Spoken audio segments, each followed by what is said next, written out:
Here we are. The blizzard of 2011 or whatever they're calling it.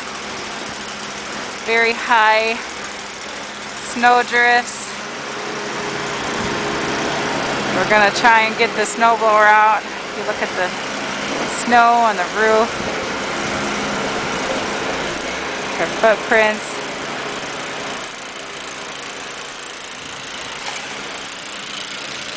It's up to there, pretty high. Everything's just buried. Come around the house. Wow. Got the plow up there. We're all plowed in. Here he is. Oh, man. He's gonna get me.